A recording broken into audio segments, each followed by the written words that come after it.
وَقُلْ جَاءَ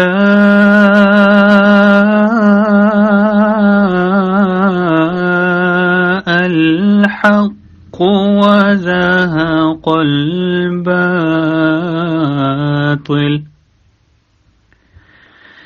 إِنَّ الْبَاطِلَ كَانَ زَهُوقًا۔ اور کہہ دے حق آ گیا اور باطل بھاگ گیا، یقیناً باطل بھاگ جانے والا ہی ہے۔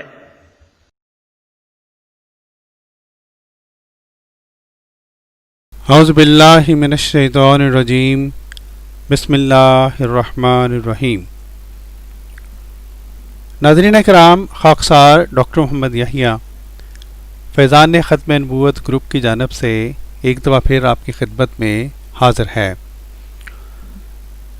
پیارے بھائیوں، آپ نے یہ اعتراض، اور خاص طور پر ان ہمارے دوستوں نے جو کہ سوشل میڈیا پر ایکٹیو ہیں، یہ اعتراض بارہا مولوی حضرات کے گروپوں میں یا ان کی ویڈیوز میں سنا ہوگا، دیکھا ہوگا، جو کہ یہ لوگ جو ہیں وہ حضرت مسیح موعود علیہ الصلاۃ والسلام کی کتاب روحانی خزائن کی جلد جو 21 ہے، ضمیمہ براہین احمدیہ حصہ پنجم،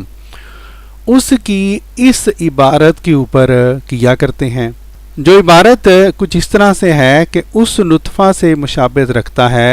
جو حرام کار عورتوں کے اندام نہانی میں جا کر باعث لذت ہوتا ہے۔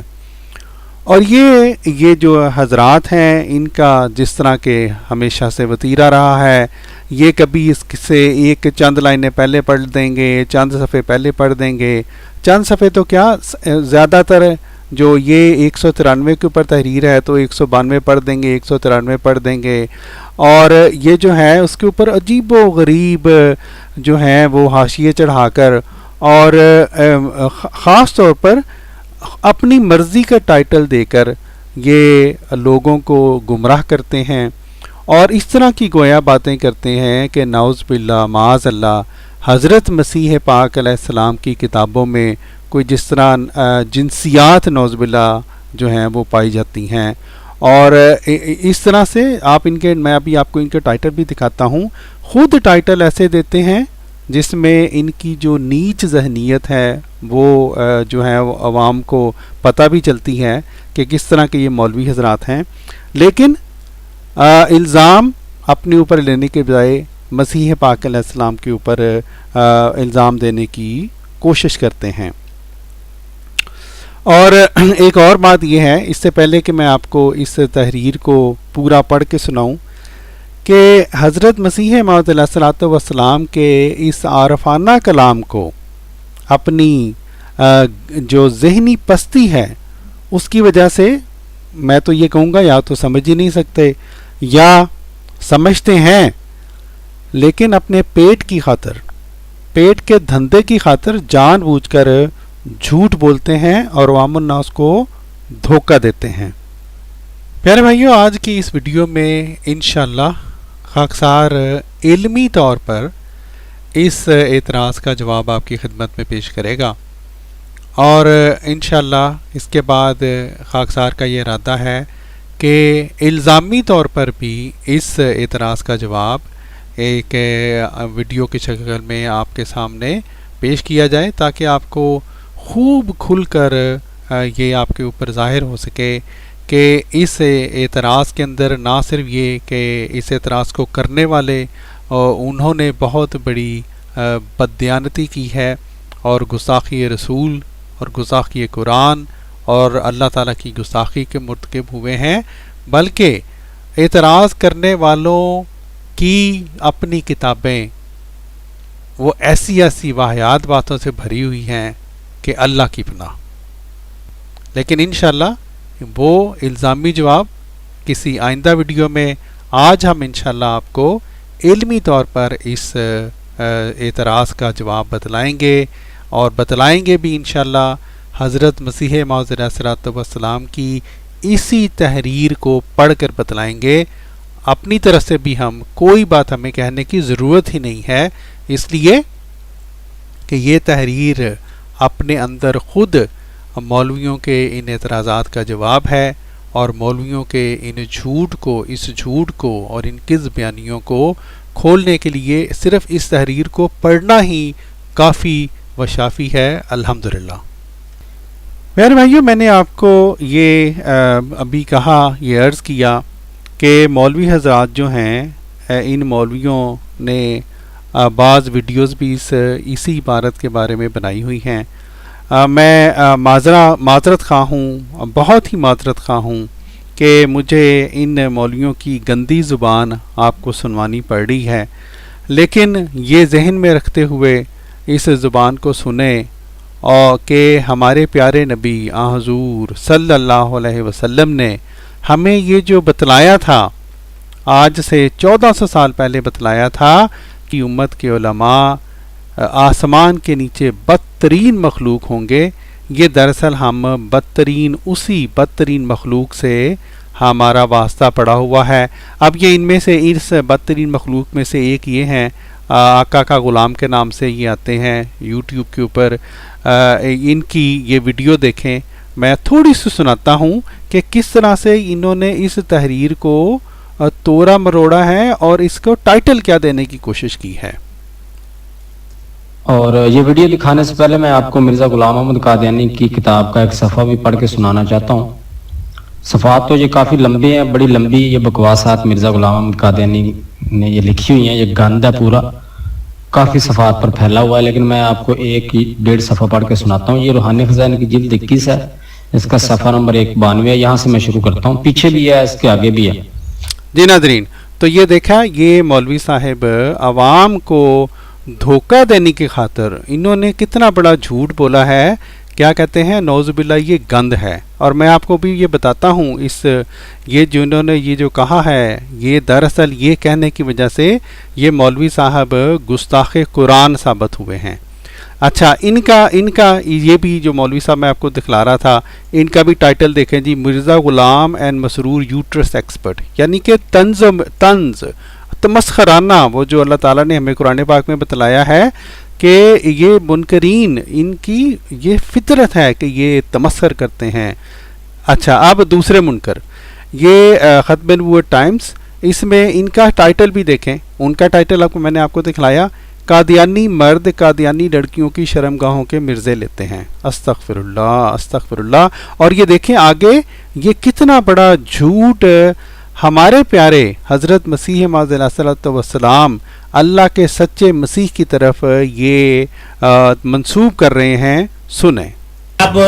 روحانی خزائن ہے، جلد نمبر 21 ہے، یہ مرزا غلام قادیانی کی کتابوں کا مجموعہ ہے، اور 23 اس کی جلدیں ہیں، اور اس کی 21 نمبر جلد ہے، اور اس کے صفحہ نمبر 192 کے اوپر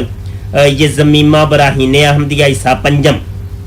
یہ مرزا کا رسالہ ہے۔ تو یہ مرزا غلام قادیانی نے اپنی امت کو، اپنی ذریت کو، اپنی قوم کو، یعنی مرزائیوں اور قادیانیوں کو جو نماز پڑھنے کا طریقہ بیان کیا ہے وہ ذرا سماعت فرمائیں۔ اور یہاں پر میں یہ بھی عرض کرتا چلوں کہ مرزائی کہتے ہیں جی ہم مسلمان ہیں، مرزائی کہتے ہیں ہم مسلمان ہیں، ہم دیکھو تمہارے جیسی ہی تو نمازیں پڑھتے ہیں، وہ قبلے کی طرف ہی تو ہم منہ کرتے ہیں، سارے کام تو تمہاری طرح کرتے ہیں، تو ہمیں مسلمان کیوں نہیں کہتے؟ تو اس آج کے ہمارے لیکچر سے آپ سمجھ جائیں گے کہ مرزائی کس قسم کے مسلمان ہیں، اور اسلام سے ان کا کوئی تعلق واسطہ ہرگز نہیں ہے۔ جی ناظرین، یہ دیکھیں کتنا بڑا جھوٹ یہ مولوی ہیں، اس مولوی صاحب نے یہاں پہ بول دیا ہے، اور یہ کہہ رہے ہیں کہ اس عبارت میں گویا حضرت مرزا صاحب جو ہیں وہ اپنی ذریت کو، اپنی جماعت کو نماز پڑھنے کا طریقہ بتلا رہے ہیں۔ ٹھیک ہے جی، اور آگے انہوں نے بہت زیادہ اس میں جو ہے اپنی واہیات باتیں ایڈ کی ہیں اس میں، اور عجیب و غریب جو ہے انہوں نے تمسخرانہ یہ ویڈیو بنائی۔ کیوں؟ پیٹ کی خاطر، پیٹ کی خاطر جھوٹ بولا، پیٹ کی خاطر۔ پیارے دوستو، یہ مولوی صاحب جس طرح باقی مولوی حضرات کرتے ہیں، انہوں نے اس ویڈیو میں بے شمار جھوٹ بولے اور ڈرامیے بازیاں کی تاکہ عوام کو گمراہ کر سکیں۔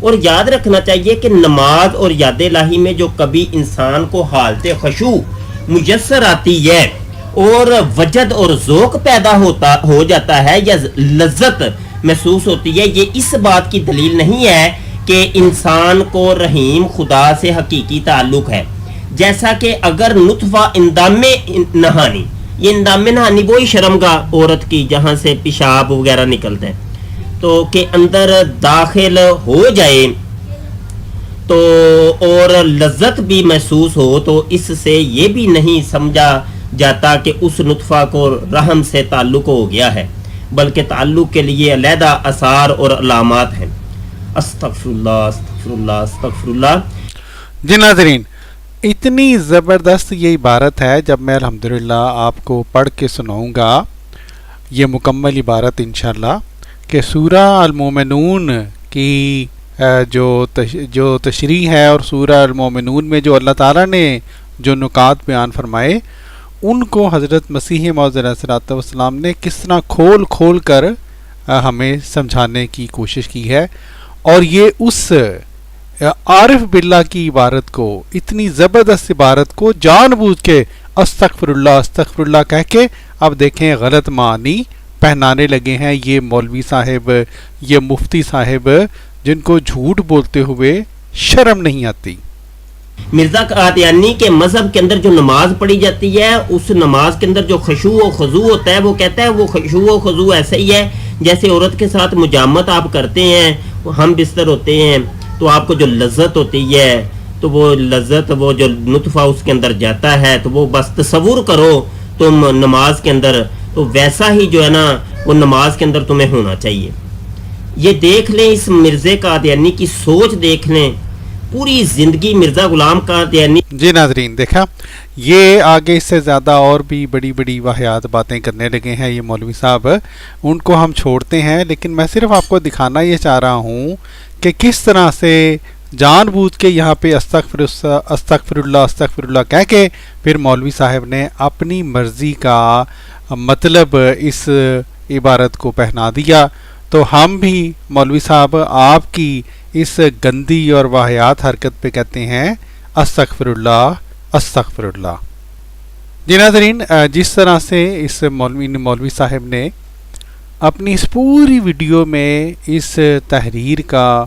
جو ہے اس کے اندر اپنی طرف سے جھوٹ داخل کیا، حاشیہ آرائی کی، اور اس کے اندر جنسیات داخل کی، اس کی میں آپ کو یہ مثال میں آپ کو ایک اور سناتا ہوں، سنیں. دیکھیں جی، مرزا غلام قادیانی اپنی امت کو نماز پڑھنے کا طریقہ بیان کرتا ہے، کہتا ہے رحیم خدا کے اور یہ بالکل جھوٹ بات ہے. اس پوری عبارت میں یہ جو میں انشاءاللہ آپ کو پڑھ کے سناؤں گا، نماز پڑھنے کا طریقہ حضرت مسیح موعود علیہ الصلوۃ والسلام بیان ہی نہیں کر رہے، بلکہ اس جو انسان ہے اس کی روحانی پیدائش اور اس کی جسمانی پیدائش کا آپس میں مشابہت بتا رہے ہیں. کس بنا پر؟ سورہ المومنون کی بنا پر، قرآن پاک کی بنا پر، قرآن پاک کی آیات کی روشنی میں. اور یہ مولوی صاحب صاف جھوٹ بول گئے ہیں. استغفر اللہ. تعلق سے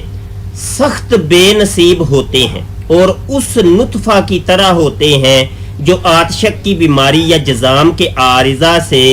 جل جائے اور اس قابل نہ رہے کہ رحم اس سے تعلق پکڑ سکے. پس رحم اور رحیم کا تعلق یا عدم تعلق ایک ہی بنا پر ہے، صرف روحانی اور جسمانی عوارض کا فرق ہے. اب ناظرین دیکھیے گا، مولوی صاحب ڈرامہ کرنے لگے ہیں اور بالکل جھوٹ اس عبارت کی طرف منسوب کرنے لگے ہیں اپنی طرف سے. سنیے ذرا. اب ذرا آپ دیکھ لیں، مرزا غلام قادیانی کہتا ہے کہ جو عورت کی شرمگاہ ہوتی ہے، رحمدانی، عورت کی جو شرمگاہ ہوتی ہے رحمدانی، اور استغفر اللہ، مرزا قادیانی کہتا ہے جو اللہ تعالیٰ ہے وہ ہے رحیم، اور عورت کی جو رحمدانی ہے وہ آپس میں یہ میں آپ کو یہاں کون سا لفظ اب بولوں کہ مجھے اپنے دین اور ایمان کا خطرہ ہے کہ یہ مرزا غلام قادیانی نے کتنی بڑی بات اور کتنی شنی بات یہاں کر دی ہے، اور کتنا بڑا کفریہ جو ہے نا وہ عقیدہ اپنی قوم کو دیا ہے. استغفر اللہ استغفر اللہ. وہ کہتا ہے جناب یہ دونوں ایک ہی چیزیں ہیں، بس تھوڑا سا روحانی اور جسمانی طور پہ تھوڑا سا فرق ہے، بس ہے دونوں ایک ہی چیزیں. استغفر اللہ استغفر اللہ استغفر اللہ. جی ناظرین، دیکھا کتنا بڑا انہوں نے ڈرامہ کیا، اور انشاءاللہ جب ہم آپ کو یہ تحریر پڑھ کے سنائیں گے، ویسے تو آپ کو صاف نظر آ رہا ہوگا کہ اس تحریر میں یہ بات بیان ہی نہیں ہو رہی، لیکن بہرحال آپ کو میں نے تھوڑا سا ان کے ویڈیوز کے پاس حصے دکھلانے تھے تاکہ ہم انشاءاللہ جب تحریر پڑھیں تو ان مولوی صاحب کی اس پوری ویڈیو اور ان جیسے مولویوں کی جو اس طرح کی جو باتیں ہیں ان کو وہ پوری طرح ان کا جو جھوٹ ہے، جو ریاکاری ہے، جو ان کا مفتری پن ہے، وہ سب کے سامنے خوب کھل کر آ جائے انشاءاللہ. ہمیں تو قرآن اور حدیث یہی درس دیتا ہے کہ محبوب صلی اللہ علیہ وسلم کی طرح کی نماز پڑھو، اور وہی خشوع و خضوع ہے کہ ڈوب جاؤ، محبوب کی اداؤں کے اندر ڈوب جاؤ کہ اس نے جس طریقے سے رکوع و سجود کیے تھے ویسے ہی رکوع و سجود تم نے کرنے. اب مرزا قادیانی نے دیکھے وہ بات کہاں کی کہاں پہ لے گیا، وہ گندی سوچ، وہ دیکھیں گندی سوچ جو ہوتی ہے وہ ٹپک پڑتی ہے وہ ہر جگہ پہ. جی ناظرین، تو ابھی انشاءاللہ ہم آپ کو دکھلائیں گے کہ گندی سوچ کس کی گندی سوچ ہے اور وہ کہاں پہ داخل ہو گئی ہے. یہ اس گندی سوچ والے مولوی صاحب کے، جس طرح میں نے آپ کو کہا تھا نا، ٹائٹل بھی دیکھ لیں انہوں نے کیسا واہیات ٹائٹل رکھا ہے، اور ان کو اتنی حیا نہیں آئی کہ جو یہ سب کچھ حضرت مسیح موعود علیہ الصلوۃ والسلام کے بارے میں کہہ رہے ہیں، وہ دراصل وہ سب کے سب الزام، سب کے سب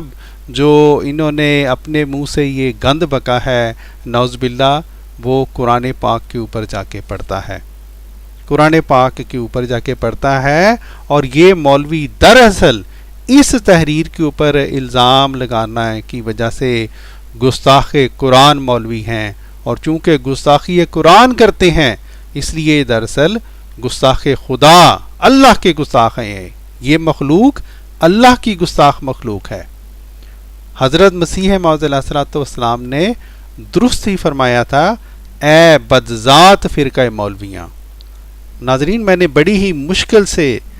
اپنے دل کے اوپر پتھر رکھ کر اس مولوی کی یہ جو باتیں ہیں، جو اتنی واہیات باتیں آپ کے سامنے پیش کی ہیں، لیکن میری مجبوری صرف یہ ہے، ورنہ میں اگر صرف زبانی بات کرتا تو ممکن ہے کوئی دوست یہ سمجھتے کہ میں ویسے ہی کہہ رہا ہوں، ہمارے مولوی تو اس طرح کی جو ہے وہ جھوٹ بولتے ہی نہیں ہیں، یہ تو حاجی ہیں. ناظرین اکرام، آئیے چلتے ہیں حضرت مسیح موعود علیہ الصلوۃ والسلام کی اس عبارت کی طرف جو کہ دراصل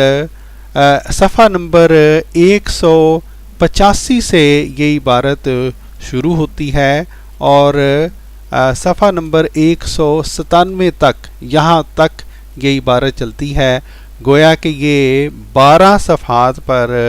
مشتمل عبارت ہے، جس کو توڑ مڑوڑ کر اور اس کے اندر جھوٹ داخل کر کے یہ مولوی حضرات عوام الناس کو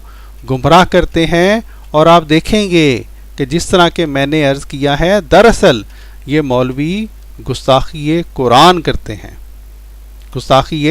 کرتے ہیں جب حضرت مسیح موعود علیہ الصلوۃ والسلام کی اس عبارت کے اوپر اعتراض کرتے ہیں. آئیے ناظرین، شاید یہ ویڈیو تھوڑی سی لمبی ہو جائے، لیکن میں آپ کو پوری عبارت پڑھ کے انشاءاللہ سناؤں گا.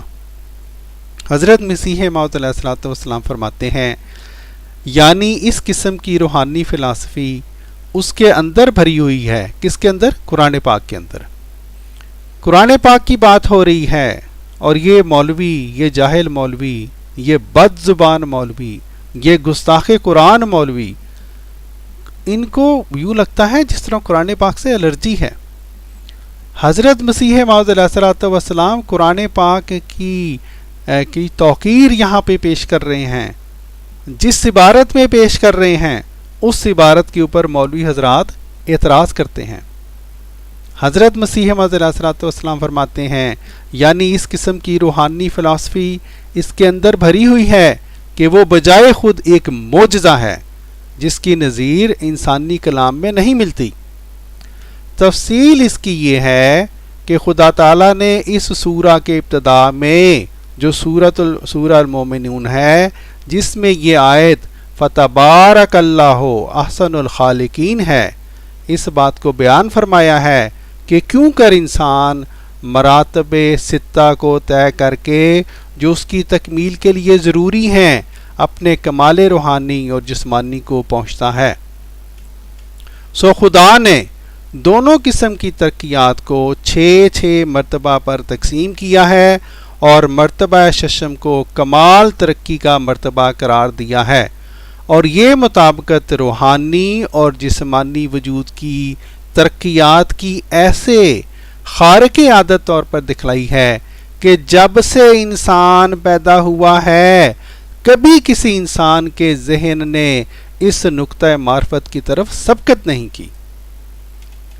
یہ سب قرآن پاک کے بارے میں حضرت مسیح موعود علیہ الصلوۃ والسلام بتلا رہے ہیں، اور ان بیہودہ مولویوں، ان بدزبان مولویوں کو ایک ذرا شرم نہیں آتی کہ وہ پاک وجود جو قرآن پاک کی تعریف کر رہا ہے اور قرآن پاک کی دراصل عبارت پیش کر رہا ہے، اور دراصل قرآن پاک کی نے جو لطیف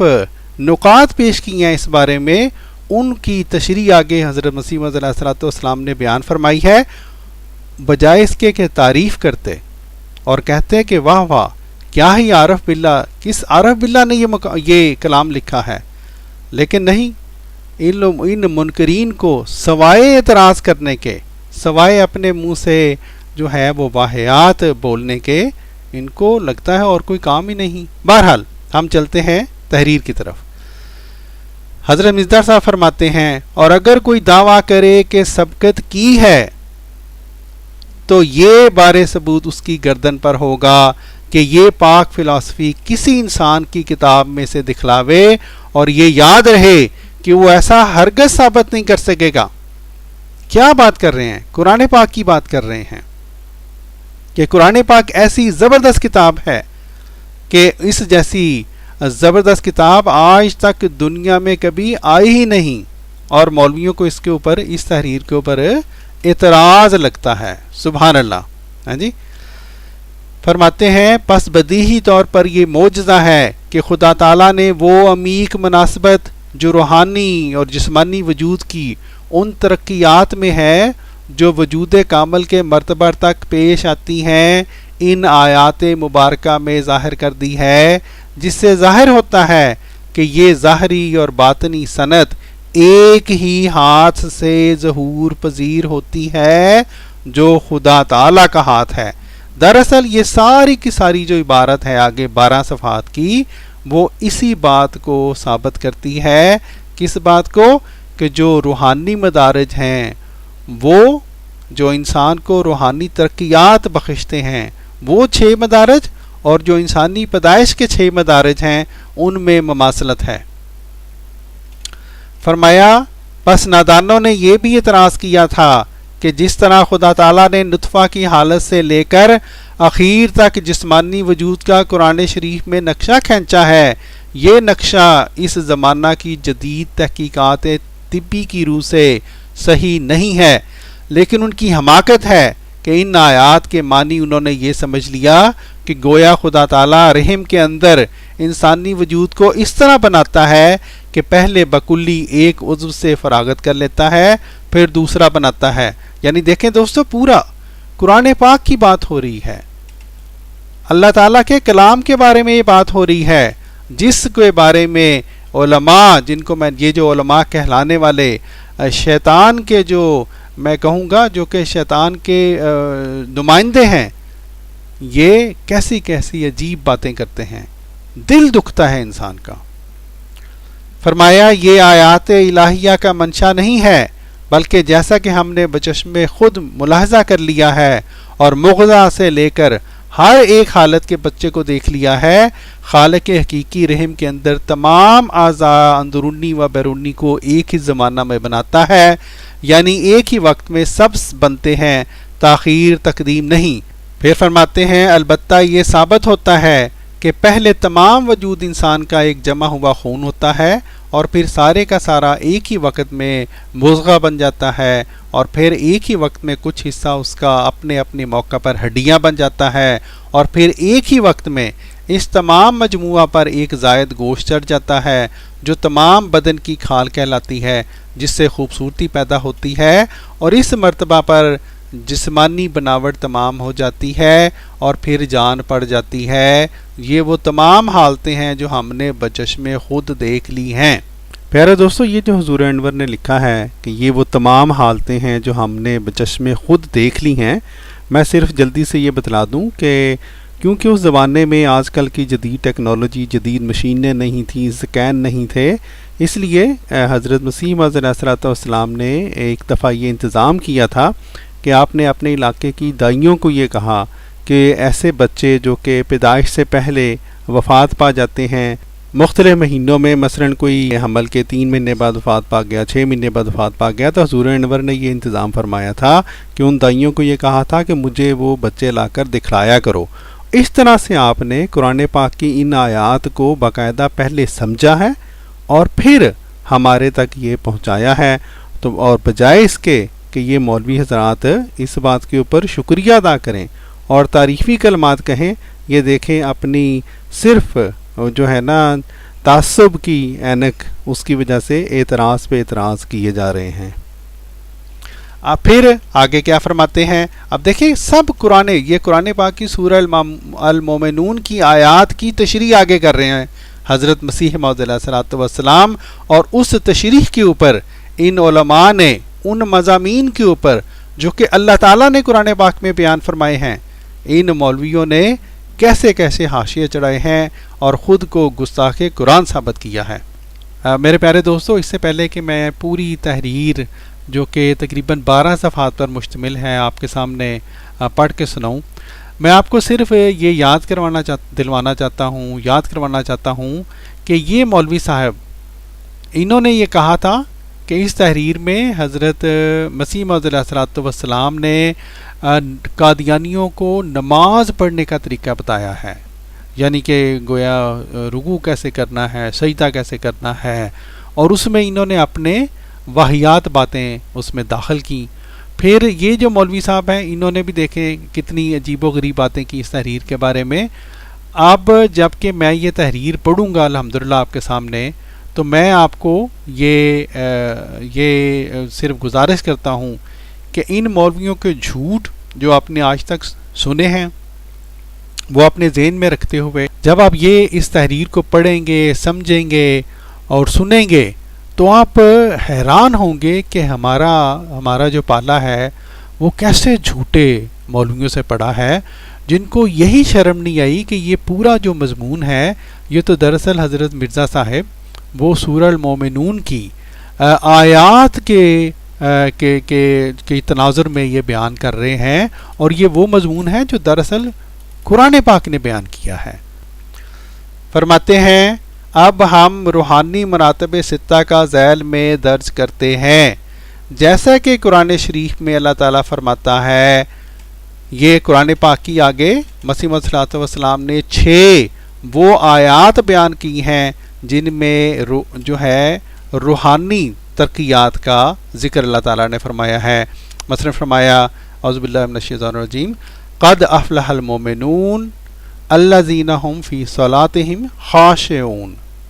اور دراصل یہ جو پہلی آیت ہے، پہلی آیت کی تشریح حضرت مسیح موعود علیہ الصلوۃ والسلام نے جو اس اگلی تحریر میں بیان کی ہے، اور اس کی مشابہت بیان فرمائی ہے اس آیت سے جو سورہ المومنون کی ہی یہ آیت ہے، ثم جعلناہ نطفۃ فی قرار مکین، ٹھیک ہے، اور یہ دراصل پورا مضمون آگے چلا ہے۔ قرآن پاک کی آیات کو حضرت مسیح موعود علیہ الصلوۃ والسلام کھول کھول کر بیان فرما رہے ہیں، اور یہ مولوی حضرات اتنے اس حد تک گھٹیا ذہنیت کے مالک ہیں کہ یہ اس کے اوپر حاشیے چلاتے ہیں. استغفر اللہ. پیارے بھائیوں، جیسا کہ آپ جانتے ہیں کہ دو الفاظ کے اوپر مولوی حضرات بہت زیادہ زور دیتے ہیں، ایک نطفہ اور ایک اندام نہانی. لیکن جہالت کی یہ حد ہے کہ ان لوگوں کو یہ پتہ ہی نہیں کہ یہ دونوں الفاظ دراصل قرآن پاک نے استعمال کیے ہیں. چنانچہ اس آیت کو دیکھیں، اللہ تعالیٰ فرماتا ہے ثم جعلناہ نطفۃ فی قرار مکین،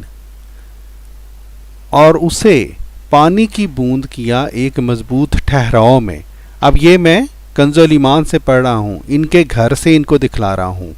اور یہ جو قرار مکین ہے یعنی ٹھہراؤ کی جگہ، وہ یہ نمبر 11،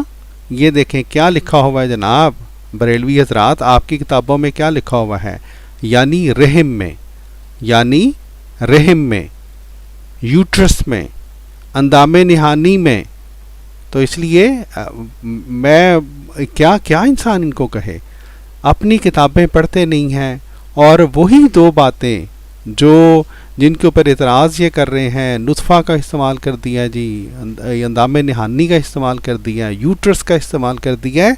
وہ ان کی اپنی جو قرآن پاک کی تفاسیر ہیں اس میں یہ مانی گئی ہے یہ بات کہ قرآن پاک کے یہ الفاظ جو ہے قرار مکین، اس کا مطلب ہی اندام نہانی یا یوٹرس ہے یا رحم ہے. حضرت مسیح موعود علیہ الصلوۃ والسلام فرماتے ہیں، یعنی ان 6 آیات کے بعد اور ان کے مقابل جسمانی ترقیات کے مراتب بھی 6 قرار دیے ہیں، جیسا کہ وہ ان آیات کے بعد فرماتا ہے، اور پھر یہ آیت آپ نے بیان فرمائی. پیارے بھائیوں، ایک بہت ہی اہم بات، اور وہ یہ کہ اللہ تعالیٰ قرآن پاک میں ہمیں واضح طور پر فرماتا ہے ذالک الکتاب لا ریب فیہ ھدی للمتقین، ہدایت متقیوں کے لیے ہے. یہی اصول ہم یہاں پہ دیکھتے ہیں. اب اللہ تعالیٰ نے سورہ المومنون میں اصل جو مضمون ہے جو ان آیات میں بیان کیا ہے وہ ہے کہ مومن کون مومن ہے، کس طرح مومن بن سکتے ہیں، کس طرح مومن جو ہے وہ ترقی پا سکتے ہیں، کس طرح مومن فلاح پا سکتے ہیں. قد افلح المومنون، فلاح کس طرح پا سکتے ہیں. اور اس کو سمجھانے کے لیے اللہ تعالیٰ نے وہ جو خشوع کا جو مضمون ہے اس کو، اور یہ جو تدریجاً ایک مضمون بڑا ہے، اس کو مثال کے طور پر نطفہ کا ذکر فرمایا ہے. اور آپ دیکھیں گے کہ حضرت مسیح موعود علیہ الصلوۃ والسلام نے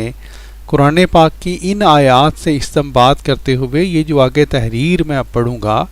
اس میں ہی بھی اصل مطمع نظر، اصل جو مقصود ہے، اصل وہ جو دکھلانا حضور نے چاہا ہے وہ ہے قرآن پاک کی آیت کے مطابق یہ جو پہلی سٹیج ہے اس کے بارے میں حضور نے وضاحت ہمیں دکھلائی ہے، ہمیں بتلائی ہے، پورا مضمون سمجھایا ہے. اور اس خاشعون کے مثال کے اس کو سمجھانے کے لیے حضرت مسیح موعود علیہ الصلوۃ والسلام نے قرآن پاک کی اس آیت سے استنباط کرتے ہوئے نطفہ کا ذکر جو ہے وہ کیا ہے. لیکن ہمارے جو دنیا دار مولوی، ہمارے یہ جو علماء سو جو ہیں، وہ ان کی کتابوں میں، ان کے جو گفتگو میں، ان کی ویڈیوز میں وہ اس بات کے اوپر یعنی نطفہ کے اوپر اور اندام نہانی کے اوپر تو خوب زور دیتے ہیں، لیکن جو اصل مضمون ہے اس کو بالکل ہی یوں گزر جاتے ہیں، پڑھتے بھی ہیں اگر تو یوں گزر جاتے ہیں جیسے پڑھا ہی نہیں. چنانچہ انشاءاللہ میں تحریر پڑھتے ہوئے آپ کو بار بار یہ دکھلاؤں گا کہ حضرت مسیح موعود علیہ الصلوۃ والسلام کا اس تحریر میں جو اصل جو نقطہ نظر ہے، جو مطمع نظر ہے، وہ ہے قد افلح المومنون کے بارے میں، اور وہ جو خشوع ہے، جو خاشعون ہے، اس کا دراصل حضور یہ بتلا رہے ہیں کہ صرف خشوع اور خضوع جس کو اگر کچھ رونا دھونا نماز میں آ بھی جائے تو اس کا یہ مطلب نہیں ہے کہ وہ روح اب کامیاب ہو گئی ہے، بلکہ اس سے اگلی سٹیجز ہیں. جب تک تعلق قائم نہ ہو جائے رحیم خدا سے تب تک نہیں کہہ سکتے کہ وہ روح محفوظ ہو گئی ہے، وہ روح فلاح پا گئی ہے. لیکن جیسا کہ میں آپ کو دکھلاؤں گا، مولوی حضرات بس ان کا ذہن نطفہ میں ہی پوری تحریر کو بیان کرتے ہوئے نطفہ میں ہی پڑا رہتا ہے، اور اس سے آگے مجال ہے یہ جو اصل مضمون ہے اس کی طرف ایک ذرا بھی توجہ کریں. پھر فرمایا جیسا کہ ہم اوپر بیان کر چکے ہیں، ظاہر ہے کہ پہلا مرتبہ روحانی ترقی کا یہ ہے جو اس آیت میں بیان فرمایا گیا ہے، یعنی قد افلح المومنون الذین هم فی صلاتہم خاشعون،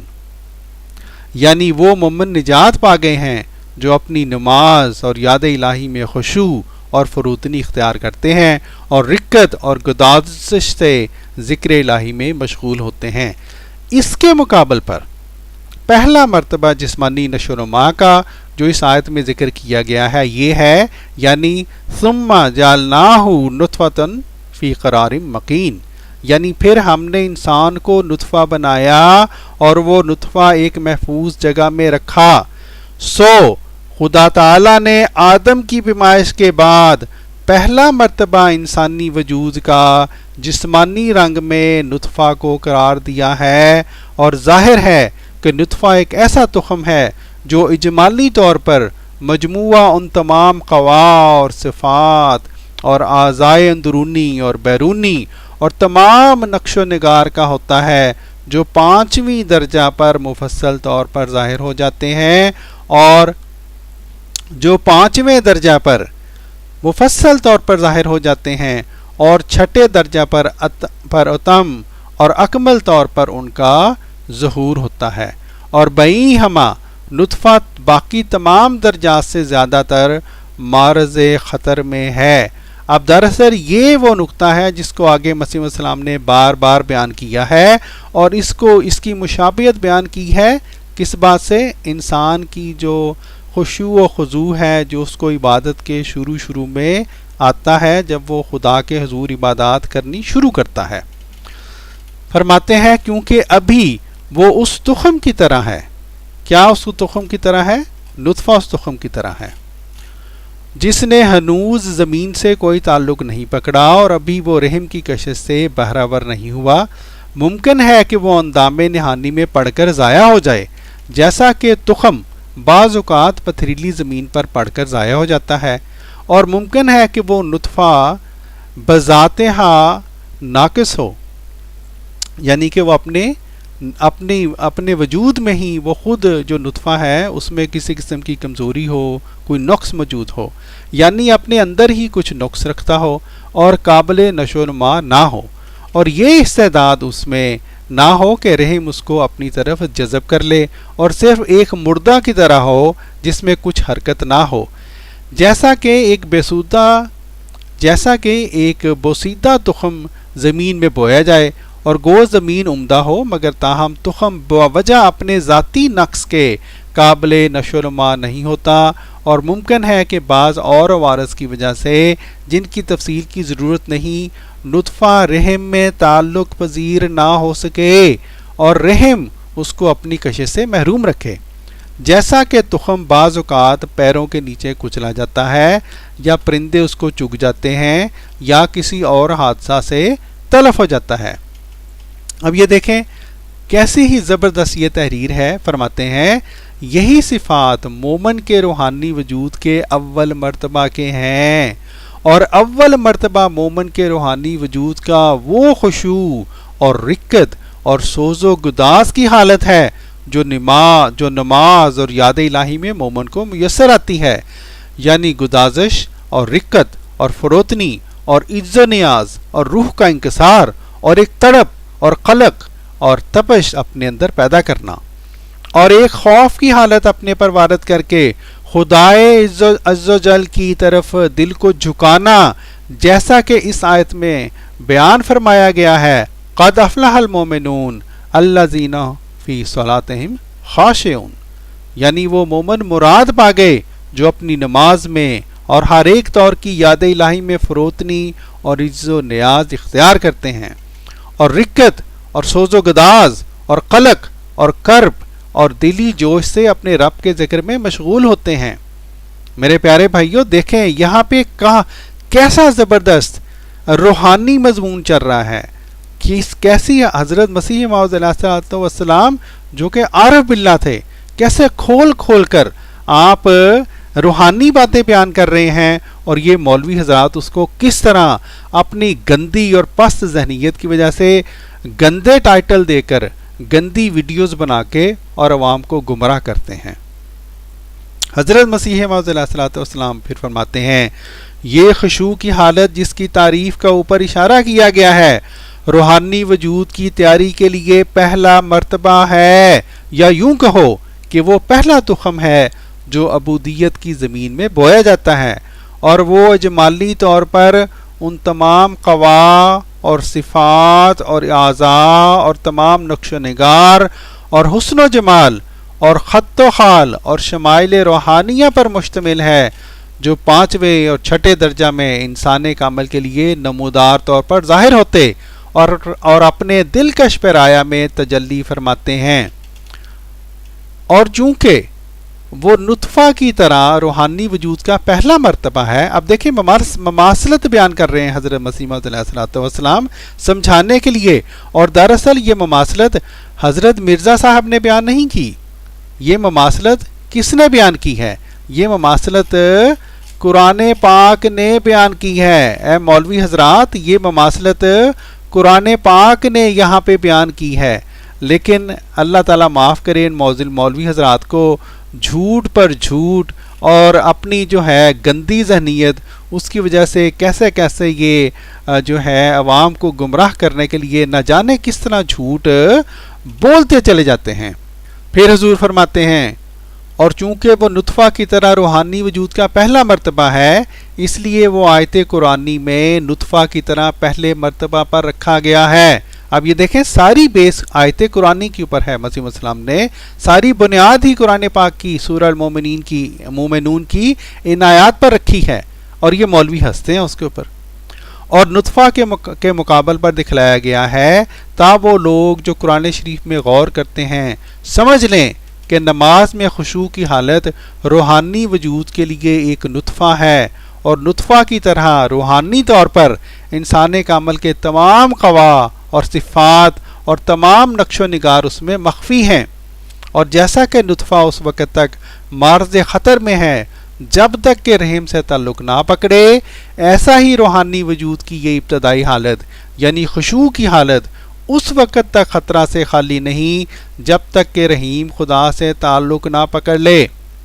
ناظرین اکرام، میں انشاءاللہ آپ کو یہ پوری عبارت پڑھاتا ہوں تاکہ آپ کو پورا مضمون سمجھ آئے، ایک تسلسل ہے اس مضمون کا۔ یہ مولوی حضرات جو مڈل سے عبارت اچکتے ہیں اور اس میں حاشیے چڑھاتے ہیں، ٹائٹل لگاتے ہیں جھوٹے طور پر، ان کا جھوٹ خوب تاکہ آپ کے اوپر کھل کر سامنے آئے۔ حضرت مسیح موعود علیہ الصلوۃ والسلام قرآن پاک کی سورہ المومنون کی روشنی میں فرماتے ہیں، یاد رہے کہ جب خدا تعالیٰ کا فیضان بغیر توسط کسی عمل کے ہو تو وہ رحمانیت کی صفت سے ہوتا ہے، جیسا کہ جو کچھ خدا نے زمین و آسمان وغیرہ انسان کے لیے بنائے یا خود انسان کو بنایا، یہ سب فیض رحمانیت سے ظہور میں آیا۔ لیکن اب یہ دیکھیں بہت اہم نکتہ ہے، لیکن جب کوئی فیض کسی عمل یا عبادت اور مجاہدہ اور ریاضت کے عوض میں ہو وہ رحیمیت کا فیض کہلاتا ہے۔ یہی سنت اللہ بنی آدم کے لیے جاری ہے۔ پس جب کہ انسان نماز اور یاد الہی میں خشوع کی حالت اختیار کرتا ہے تب اپنے تئیں رحیمیت کے فیضان کے لیے مستعد بناتا ہے۔ سو نطفہ میں اور روحانی وجود کے پہلے مرتبہ میں جو حالت خشوع ہے، صرف فرق یہ ہے کہ نطفہ رحم کی کشش کا محتاج ہوتا ہے، اور یہ یعنی وہ روحانی جو وجود ہے، اور یہ رحیم کی کشش کی طرف احتیاج رکھتا ہے، اور جیسا کہ نطفہ کے لیے ممکن ہے کہ وہ رحم کی کشش سے پہلے ہی ضائع ہو جائے، ایسا ہی روحانی وجود کے پہلے مرتبہ کے لیے یعنی حالت خشوع کے لیے ممکن ہے کہ وہ رحیم کی کشش اور تعلق سے پہلے ہی برباد ہو جائے۔ جیسا کہ بہت سے لوگ ابتدائی حالت میں اپنی نمازوں میں روتے اور وجد کرتے اور نعرے مارتے اور خدا کی محبت میں طرح طرح کی دیوانگی ظاہر کرتے ہیں اور طرح طرح کی آشکارانہ حالت دکھلاتے ہیں، اور چونکہ اس ذات ذوالفضل سے جس کا نام رحیم ہے کوئی تعلق پیدا نہیں ہوتا اور نہ اس کی خاص تجلی کے جذبہ سے اس کی طرف کھینچے جاتے ہیں، اس لیے ان کا وہ تمام سوز و گداز اور تمام حالت خشوع بے بنیاد ہوتی ہے، اور بسا اوقات ان کا قدم پھسل جاتا ہے، یہاں تک کہ پہلی حالت سے بھی بدتر حالت میں جا پڑتے ہیں۔ پھر دیکھیں مطابقت بتلا رہے ہیں، اور کیوں مطابقت بتلا رہے ہیں حضرت مسیح موعود علیہ الصلوۃ والسلام اپنی طرف سے؟ نہیں، یہ وہ نکات ہیں، یہ وہ پرمعرف کلام ہے میرے بھائیوں جو کہ قرآن پاک نے سورہ المومنون میں بیان فرمایا، اور ہمارے پیارے حضرت مسیح موعود علیہ الصلوۃ والسلام نے قرآن پاک کی روشنی میں ہمیں سمجھایا۔ یہ سب قرآن پاک کی باتیں ہیں جس کے اوپر مولوی حضرات ہنستے ہیں، اللہ تعالیٰ ان کو ہدایت عطا فرمائے۔ حضور فرماتے ہیں بس یہ عجیب دلچسپ مطابقت ہے کہ جیسا کہ نطفہ جسمانی وجود کا اول مرتبہ ہے اور جب تک رحم کی کشش اس کی دستگیری نہ کرے وہ کچھ چیز ہی نہیں، ایسا ہی حالت خشوع روحانی وجود کا اول مرتبہ ہے، اور جب تک رحیم خدا کی کشش اس کی دستگیری نہ کرے وہ حالت خشوع کچھ بھی چیز نہیں۔ اسی لیے ہزارہ ایسے لوگوں کو پاؤ گے کہ اپنی عمر کے کسی حصہ میں یاد الہی اور نماز میں حالت خشوع سے لذت اٹھاتے اور وجد کرتے اور روتے تھے، اور پھر کسی ایسی لعنت نے ان کو پکڑ لیا کہ یک مرتبہ نفسانی امور کی طرف گر گئے اور دنیا کی خواہشوں کے جذبات سے وہ تمام حالت کھو بیٹھے۔ فرمایا یہ نہایت خوف کا مقام ہے کہ اکثر وہ حالت خشوع رحیمیت کے تعلق سے پہلے ہی ضائع ہو جاتی ہے، اور قبل اس کے کہ رحیم خدا کی کشش اس میں کچھ کام کرے وہ حالت برباد اور نابود ہو جاتی ہے، اور ایسی صورت میں وہ حالت جو روحانی وجود کا پہلا مرتبہ ہے اس نطفہ سے مشابہت رکھتی ہے۔ اب پھر دیکھیں مشابہت بیان کر رہے ہیں، وہ مشابہت جو کہ قرآن پاک نے بیان فرمائی اور حضرت مسیح موعود علیہ الصلوۃ والسلام کھول کے ہمیں سکھلا رہے ہیں، ہمیں بتلا رہے ہیں۔ فرماتے ہیں اس نطفہ سے مشابہت رکھتی ہے کہ جو رحم سے تعلق پکڑنے سے پہلے ہی ضائع ہو جاتا ہے۔ غرض روحانی وجود کا پہلا مرتبہ جو حالت خشوع ہے اور جسمانی وجود کا پہلا مرتبہ جو نطفہ ہے باہم اس بات میں تشابہ رکھتے ہیں کہ جسمانی وجود کا پہلا مرتبہ یعنی نطفہ بغیر کشش رحم کے ہیچ ہے، اور روحانی وجود کا پہلا مرتبہ یعنی حالت خشوع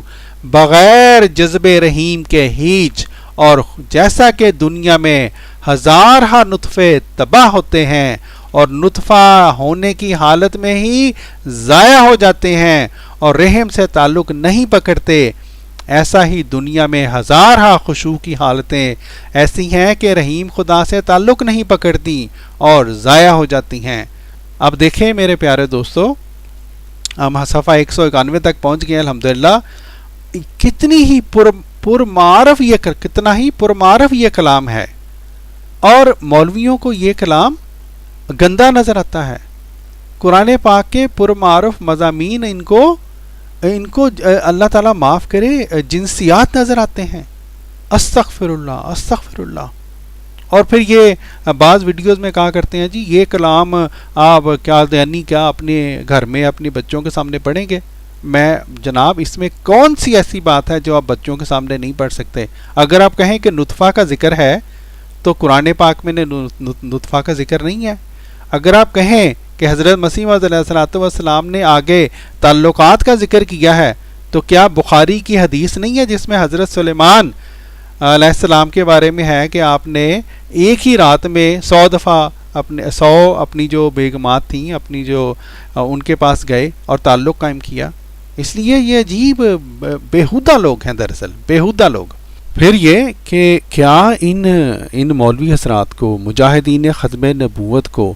کیا وہ باتیں بھول جاتی ہیں جو ان کی اپنی تفسیروں میں مثلاً حضرت یوسف اور زلیخا کے بارے میں کیا کیا عجیب و غریب قصے لکھے ہوئے ہیں. اب یہ دیکھیں، میں یہ تفسیر مزری سے پڑھ رہا ہوں، لکھا ہوا ہے حضرت یوسف اللہ کے پیارے نبی کے بارے میں لکھا ہوا ہے، آپ کا نفوان شباب پورے جوبن پر تھا اور آپ کے وہی جذبات تھے جو کسی حسین و جمیل عورت کی دعوت کے وقت کسی مرد کے ہوتے ہیں. استغفر اللہ استغفر اللہ. اب کیا یہ ان کے بچے یہ تفسیریں نہیں پڑھتے؟ آپ پھر پابندی لگا دیں اپنے بچوں کے اوپر کہ انہوں نے، یا اپنی عورتوں کے اوپر کہ انہوں نے یہ جو ہے تفسیریں اپنی نہیں پڑھنی ان کی. مجاہدین ختم نبوت، کیا یہ بات درست نہیں کہ صاحب تفسیر مظہری نے بھی یہ اقرار کیا ہے کہ بعض علماء نے لکھا ہے کہ آپ نے، یعنی حضرت یوسف علیہ السلام نے، ازار کھول دیا تھا اور آپ اس کے قریب اس طرح بیٹھ گئے تھے جس طرح مرد عورت کے پاس بیٹھتا ہے، اور جو لکھا ہے کہ آپ نے شلوار کھول دی تھی اور اپنے کپڑے لپیٹنے شروع کر دیے تھے. صرف یہی نہیں بلکہ یہ دیکھیں کیا لکھا ہے آپ نے، یعنی حضرت یوسف علیہ السلام نے ندا سے اعراض نہ کیا، اپنا سر اٹھایا تو حضرت یعقوب کو دیکھا، یعنی اپنے والد کو، وہ اپنی انگلی کاٹ رہے تھے. بس آپ اپنے باپ سے حیا کی وجہ سے خوفزدہ ہو کر کھڑے ہو گئے. پھر یہ بھی لکھا ہے جبرائیل اترے جبکہ وہ انگلی کاٹ رہے تھے اور کہہ رہے تھے اے یوسف تو بے وقوفوں والا کام کرتا ہے جبکہ اللہ کی بارگاہ میں تو انبیاء میں شامل ہے. پھر لکھا ہے جبرائیل علیہ السلام نے یوسف علیہ السلام کو اپنے پروں سے چھوا تو آپ کی شہوت انگلیوں کے پوروں سے باہر نکل گئی. استغفر اللہ استغفر اللہ. کیسی کیسی واہیات باتیں اپنی تفاسیر میں لکھ کر، اور یہ لوگ ہمارے پیارے مسیح موعود علیہ الصلوۃ والسلام کے اوپر غلط الزامات لگاتے ہیں. پھر جو عجیب و غریب باتیں اور کہانیاں آپ نے اللہ کے پیارے نبی حضرت سلیمان علیہ السلام کے بارے میں اپنی تفاسیر میں لکھ ڈالی ہیں، وہ کیا آپ لوگ بھول گئے ہیں؟ ناظرین کرام، ایسی عجیب و غریب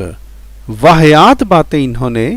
تفاسیر کے نام پہ اپنی تفسیروں میں اللہ کے پیارے انبیاء کے بارے میں لکھ دی ہیں. اور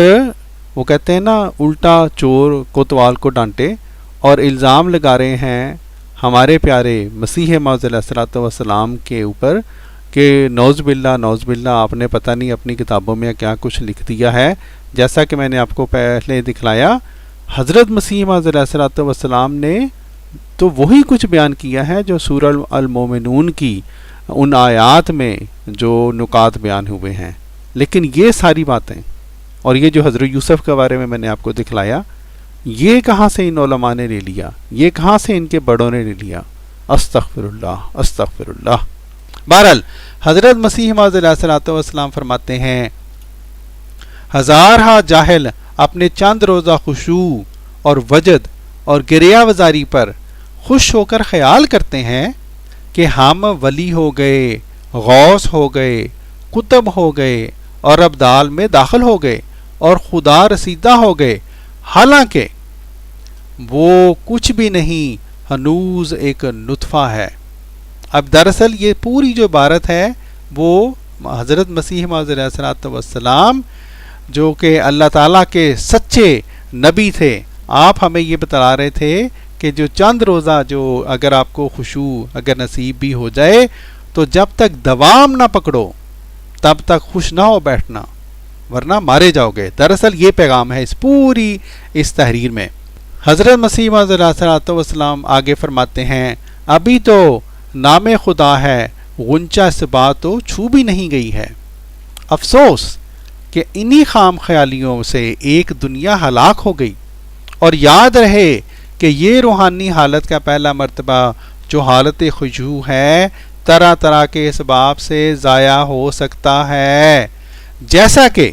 اب یہ دیکھیں جس طرح جس طرح ایک جسمانی ڈاکٹر ہوتا ہے اسی طرح جو بتاتا ہے اپنے مریض کو یہ نہ کرنا ضائع ہو جاؤ گے، یہ نہ کرنا بیماری بڑھ جائے گی. حضرت مسیح موعود علیہ الصلوۃ والسلام جو کہ عارف باللہ تھے،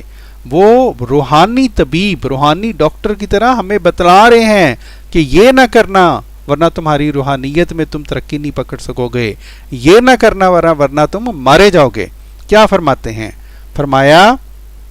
اور یاد رہے کہ یہ روحانی حالت کا پہلا مرتبہ جو حالت خشوع ہے طرح طرح کے اسباب سے ضائع ہو سکتا ہے، جیسا کہ نطفہ جو جسمانی حالت کا پہلا مرتبہ ہے انواع اقسام کے حوادث سے تلف ہو سکتا ہے، من جملہ ان کے ذاتی نقص بھی ہے. مثلا اس خشوع میں کوئی مشرکانہ ملونی ہے، یا کسی بدعت کی آمیزش ہے، یا اور لغویات کا ساتھ اشتراک ہے. مثلا نفسانی خواہشیں اور نفسانی ناپاک جذبات بجائے خود زور مار رہے ہیں، یا سفلی تعلقات نے دل کو پکڑ رکھا ہے، یا جیفہ دنیا کی لغو خواہشوں نے زیر کر دیا ہے. پس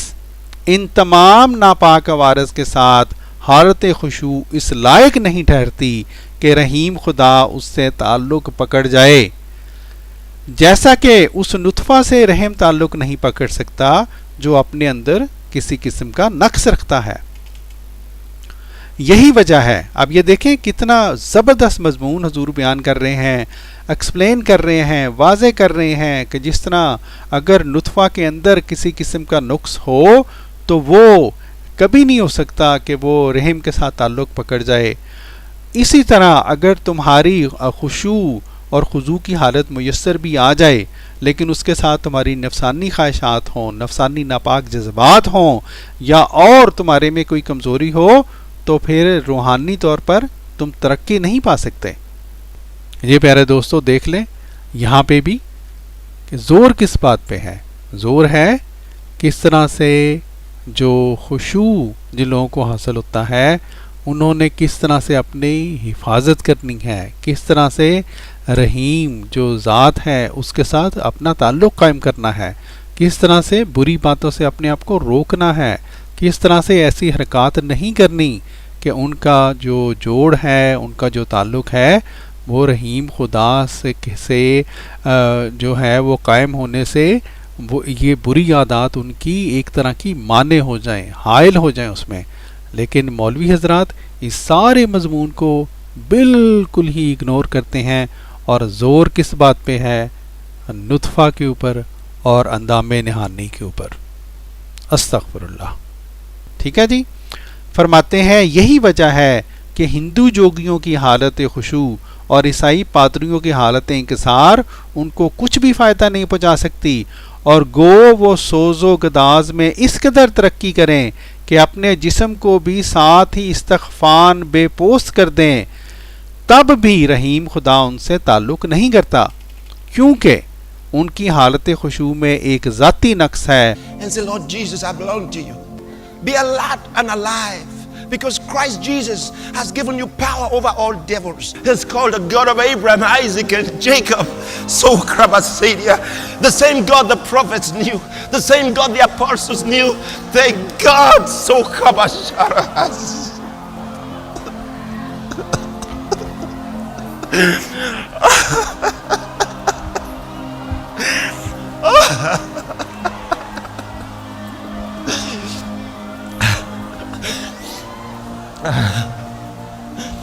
فرماتے ہیں یہی وجہ ہے کہ ہندو جوگیوں کی حالت خشوع اور عیسائی پادریوں کی حالت انکسار ان کو کچھ بھی فائدہ نہیں پہنچا سکتی، اور گو وہ سوز و گداز میں اس قدر ترقی کریں کہ اپنے جسم کو بھی ساتھ ہی استخفان بے پوست کر دیں،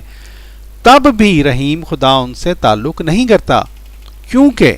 ان کی حالت خشوع میں ایک ذاتی نقص ہے. اور ایسا ہی وہ بدعتی فقیر اسلام کے جو قرآن شریف کی پیروی چھوڑ کر ہزاروں بدعات میں مبتلا ہو جاتے ہیں، یہاں تک کہ بھنگ، چرس اور شراب پینے سے بھی شرم نہیں کرتے، اور دوسرے فسق و فجور بھی ان کے لیے شیر مادر ہوتے ہیں، چونکہ وہ ایسی حالت رکھتے ہیں کہ رحیم خدا سے اور ان کے تعلق سے کچھ مناسبت نہیں رکھتے، بلکہ رحیم خدا کے نزدیک وہ تمام حالتیں مکروہ ہیں.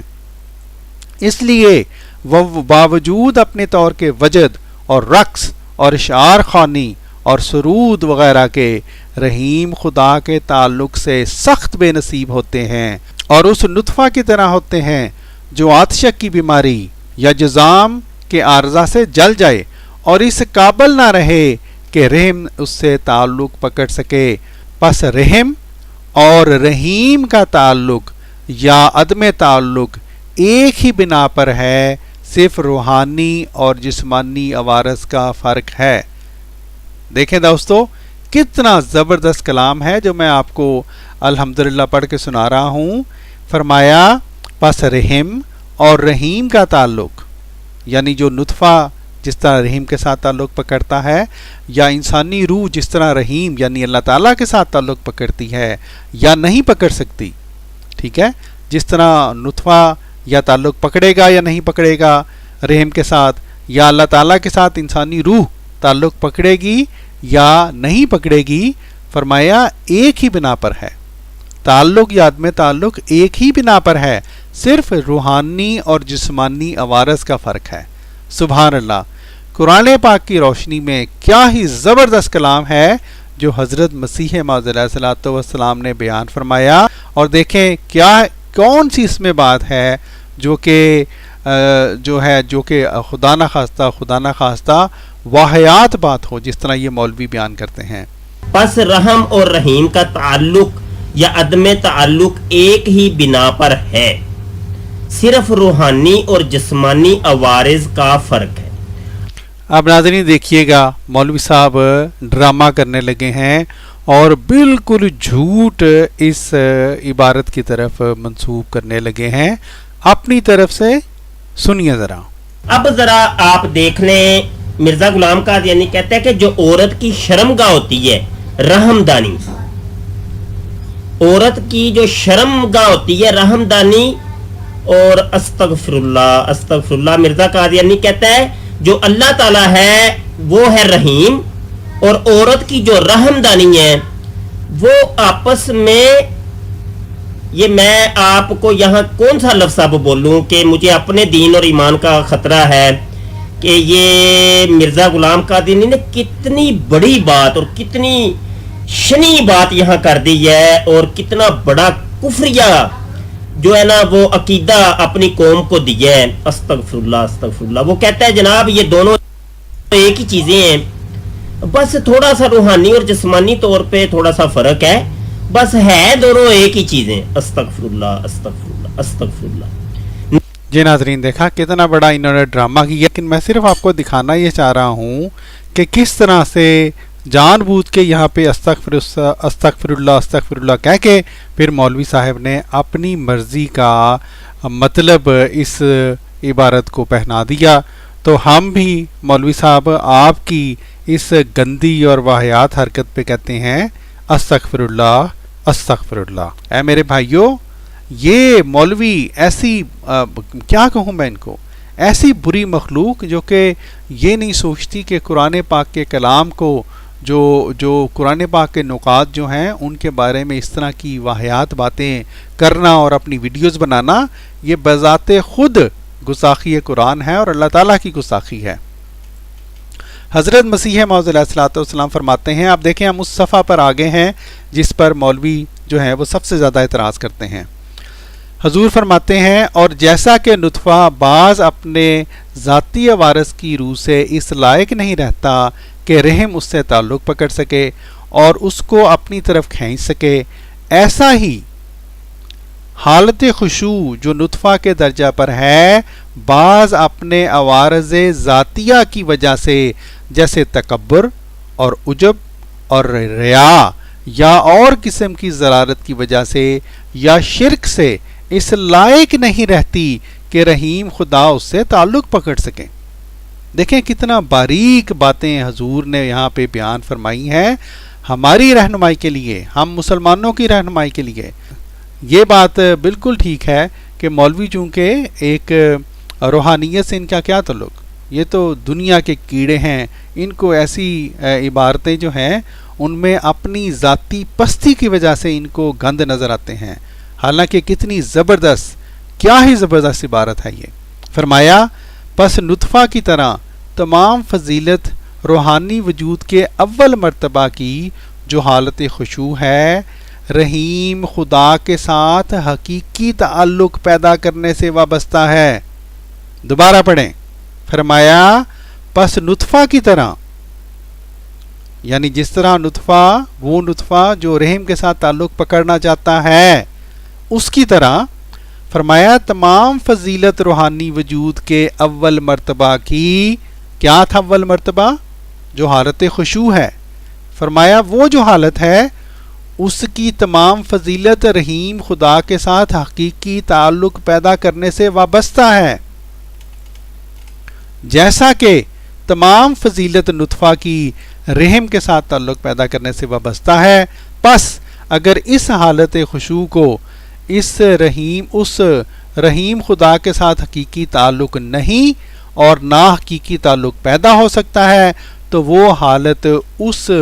گندے نطفہ کی طرح ہے جس کو رحم کے ساتھ حقیقی تعلق پیدا نہیں ہو سکتا. اور یاد رکھنا چاہیے کہ نماز اور یاد الہی میں جو کبھی انسان کو حالت خشوع میسر آتی ہے اور وجد اور ذوق پیدا ہو جاتا ہے یا لذت محسوس ہوتی ہے، یہ اس بات کی دلیل نہیں ہے کہ اس انسان کو رحیم خدا سے حقیقی تعلق ہے. اب دیکھیں کیا ہی زبردست یہ عبارت اور کیا ہی زبردست یہ مضمون چلا جا رہا ہے، اور مولوی یہاں سے آرام سے مڈل سے اٹھا کے اور کہتے ہیں جی دیکھیں جی مرزا صاحب نے کیا لکھ دیا. حضور فرماتے ہیں یہ اس بات کی دلیل نہیں ہے کہ اس انسان کو رحیم خدا سے حقیقی تعلق ہے، جیسا کہ اگر نطفہ اندام نہانی کے اندر داخل ہو جائے اور لذت بھی محسوس ہو تو اس سے یہ نہیں سمجھا جاتا کہ اس نطفہ کو رحم سے تعلق ہو گیا ہے، بلکہ تعلق کے لیے علیحدہ آثار اور علامات ہیں. پس یاد الہی میں ذوق شوق جس کو دوسرے لفظوں میں حالت خشوع کہتے ہیں، نطفہ کی اس حالت سے مشابہ ہے جب وہ ایک صورت انزال پکڑ کر اندام نہانی کے اندر گر جاتا ہے. اور اس میں کیا شک ہے کہ وہ جسمانی عالم میں ایک کمال لذت کا وقت ہوتا ہے، لیکن تاہم فقط اس قطرہ منی کا اندر گرنا اس بات کو مستلزم نہیں کہ رحم سے اس نقطہ کا تعلق بھی ہو جائے اور وہ رحم کی طرف کھینچا جائے. پس اب یہ دیکھیں اسی طرح بالکل جو قرآن پاک نے بیان فرمایا سورہ المومنون میں باریک نکات وہ حضرت مسیح موعود علیہ الصلوۃ والسلام کھول کر بیان کر رہے ہیں. فرماتے ہیں پس ایسا ہی روحانی ذوق شوق اور حالت خشوع اس بات کو مستلزم نہیں کہ رحیم خدا سے ایسے شخص کا تعلق ہو جائے اور اس کی طرف کھینچا جائے. پھر اس کی مثال میں فرماتے ہیں بلکہ جیسا کہ نطفہ کبھی حرام کاری کے طور پر کسی رنڈی کے اندام نہانی میں بڑھتا ہے تو اس میں بھی وہی لذت نطفہ ڈالنے والے کو حاصل ہوتی ہے جیسا کہ اپنی بیوی کے ساتھ. پس اب دیکھیں اب یہ مثال دینے کی وجہ آگے بیان کر رہے ہیں. پس ایسا ہی بت پرستوں اور مخلوق پرستوں کا خشوع و خضوع اور حالت ذوق اور شوق رنڈی بازوں سے مشابہ ہے، یعنی خشوع اور خضوع مشرکوں اور ان لوگوں کا جو محض اغراض دنیا کی بنا پر خدا تعالیٰ کو یاد کرتے ہیں اس نطفہ سے مشابہت رکھتا ہے جو حرام کر عورتوں کے اندام نہانی میں جا کر باعث لذت ہوتا ہے. پیارے بھائیوں، جیسا کہ آپ کو علم ہے کہ یہ جو فکرہ ہے اس کے اوپر مولوی حضرات بہت شور کیا کرتے ہیں، یا اس کے اوپر بھی کیونکہ یہاں پہ رنڈی کا نام آ گیا ہے، یہاں پہ حرام کار عورتوں کا ذکر آ گیا ہے، لیکن یہ فکرہ بالکل اس کو کھا جاتے ہیں کہ حضور اس کی وجہ کیا ہے کہ حضور انور نے یہ فکرات استعمال کیے. حضور فرماتے ہیں ایسا ہی بت پرستوں اور مخلوق پرستوں کا خشوع و خضوع اور حالت ذوق اور شوق رنڈی بازوں سے مشابہ ہے، یعنی خشوع اور خضوع مشرکوں اور ان لوگوں جو محض اغراض دنیا کی وجہ پر کی بنا پر خدا تعالیٰ کو یاد کرتے ہیں۔ اصل میں یہ مضمون ہے۔ حضور انور اس بات کو کھول کر بیان کر رہے ہیں، جیسا کہ ہم نے بیان کیا پہلے، کہ اس پورے جو 12 صفحات ہیں ان میں مضمون ہی یہ چل رہا ہے کہ گندہ نطفہ کی مشابہت ہے گندی اور ناپاک روح سے، تندرست نطفہ کی مشابہت ہے کامیاب روح سے، اور اسی طرح جو تندرست رحم دانی ہے وہ اللہ تعالیٰ کی پاک ذات کو حضرت مسیح السلام نے اس سے مشابہت دی ہے، اور جو غیر اللہ ہیں، جو بت وغیرہ ہیں، دوسری مخلوقات ہیں ایسی جن کو لوگ پوچھتے ہیں، ان کو حضور انور نے غیر تندرست رحم دانی یا دوسرے لفظوں میں ناپاک رحم دانی سے مشابہت دی ہے۔ لیکن یہ ہمارے جو مولوی حضرات ہیں یہ اس کو رگڑا دے دیں گے، اس کو رگڑا دیں گے، اس عبارت کو، یہ جو یلو عبارتیں ہیں ان کو رگڑا دیں گے، اور یہ جو میں نے یہ بلو سی عبارت ہے اس کو، یعنی جو اصل وجہ ہے، جو اصل مغز ہے، اس کو بیان ہی نہیں کرتے، یا پڑھتے بھی ہیں تو یوں گزر جاتے ہیں جیسے پڑھا ہی نہیں۔ حالانکہ یہ کتنا زبردست مضمون ہے، اور انسان کو کی واقعی جو ہیں وہ آنکھیں کھل جاتی ہیں، بات سمجھ آ جاتی ہے۔ بہرحال جیسا کہ نطفہ میں تعلق پکڑنے کی استعداد ہے، حالت خشوع میں بھی تعلق پکڑنے کی استعداد ہے، مگر صرف حالت خشوع اور رکت اور سوز اس بات پر دلیل نہیں ہے کہ وہ تعلق ہو بھی گیا ہے، جیسا کہ نطفہ کی صورت میں جو اس روحانی صورت کے مقابل پر ہی مشاہدہ ظاہر کر رہا ہے۔ اگر کوئی شخص اپنی بیوی سے صحبت کرے اور منی عورت کے اندام نہانی میں داخل ہو جائے اور اس کو اس فعل سے کمال لذت حاصل ہو، تو یہ لذت اس بات پر دلالت نہیں کرے گی کہ حمل ضرور ہو گیا ہے۔ پس ایسا ہی خشوع اور سوز و گداز کی حالت، گو وہ کیسی ہی لذت اور سرور کے ساتھ ہو، خدا سے تعلق پکڑنے کے لیے کوئی لازمی علامت نہیں ہے۔ یعنی کسی شخص میں نماز اور یاد الہی کی حالت میں خشوع اور سوز و گداز اور گریہ وزاری پیدا ہونا لازمی طور پر اس بات کو مستلزم نہیں کہ اس شخص کو خدا سے تعلق بھی ہے۔ ممکن ہے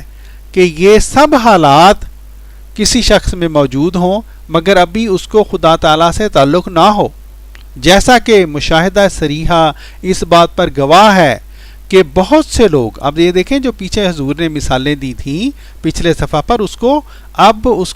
کا اطلاق کر رہے ہیں ان مثالوں کا سمجھانے کے لیے۔ فرماتے ہیں جیسا کہ مشاہدہ صریحہ اس بات پر گواہ ہے کہ بہت سے لوگ پند و نصیحت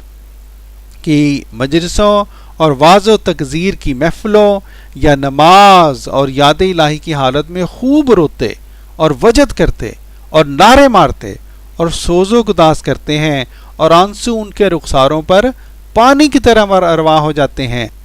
فرمایا بلکہ بعض کا رونا تو منہ پر رکھا ہوا ہوتا ہے، ایک بات سنی اور وہیں رو دیا، لیکن تاہم لغویات سے وہ کنارہ کش نہیں ہوتے۔ اب یہ دیکھیں، یہ ہے اصل بات جو حضور بتانا چاہ رہے ہیں، جو حضور بتا رہے ہیں کھول کھول کے، کہ صرف رونا دھونا، صرف حق ہو کے نعرے لگا دینا، اور وہاں پر جس طرح کے ہمارے بریلوی حضرات بھی کرتے ہیں،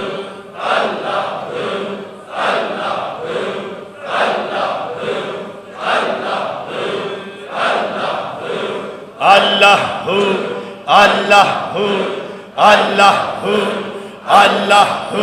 اور اس طرح کی محفلوں میں جا کے اٹینڈ کر لینا، اور باہر جا کے وہی جھوٹ بولنا، وہی تمام جو ہیں وہ گندے کام کرنا، اور پھر یہ سمجھنا کہ حق ہو کہہ کے مجھے خدا مل گیا ہے۔ یہ بہت بڑا دھوکہ ہے، بہت بڑا اپنے نفس کے ساتھ دھوکہ ہے، اور اسی بات کو حضور یہاں پہ بیان فرما رہے ہیں۔ لیکن تاہم لغویات سے وہ کنارہ کش نہیں ہوتے، اور بہت سے لغو کام اور لغو باتیں اور لغو سیر و تماشے ان کے گلے کا ہار ہو جاتے ہیں، جن سے سمجھا جاتا ہے۔ اب یہ دیکھیں، خوب کھول کے بیان کر رہے ہیں